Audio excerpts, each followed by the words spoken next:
Hi മക്കളി, വളരെ important ആയിട്ടുള്ള ഒരു ക്വസ്റ്റ്യൻ ആണ്. നോക്കിക്കേ, which one of the following solid changes directly into gas without melting into liquid on heat. അതായത് നമ്മളൊരു ഖരപദാർത്ഥമുണ്ട്, അവനെ ചൂടാക്കിയപ്പോൾ എന്ത് ചെയ്തു? ഇവൻ ഉരുകി ദ്രാവകമായില്ല, പകരം ഇവന് നേരെ വാതകമായിട്ട് പുറത്തേക്ക് പോയി. ഓക്കെ, അപ്പോൾ ഒരു സോളിഡിനെ ഹീറ്റ് ചെയ്താൽ അവൻ ഡയറക്ട്ലി ഗ്യാസ് ആയിട്ട് മാറിയാൽ ആ പ്രോസസ്സിന്, ആ ഫിനോമിനന് നമ്മൾ എന്ത് പേരാ വിളിക്കുക മക്കളെ?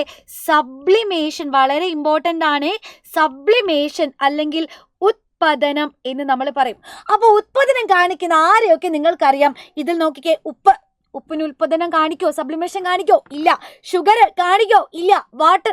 വാക്സ് കാണിക്കോ? ഇല്ല. പിന്നെ ആരാ? കർപ്പൂരം. നമ്മുടെ ക്യാംഫർ ആണ് അല്ലേ? നമുക്കറിയാം, ചൂടാക്കുമ്പോൾ നേരെ ഗ്യാസ് ആയിട്ട് പോകും. സോ ക്യാംഫർ അല്ലെങ്കിൽ കർപ്പൂരമാണ് ഇവിടുത്തെ ഉത്തരം. ഇയാൾ മാത്രമല്ല, സബ്ലിമേഷൻ കാണിക്കുന്ന വേറെ കുറേ ആൾക്കാരുണ്ട്. ആരെങ്കിലും ഒരാളെ എൻ്റെ കുഞ്ഞുങ്ങൾ കമൻറ്റ് ചെയ്യാം.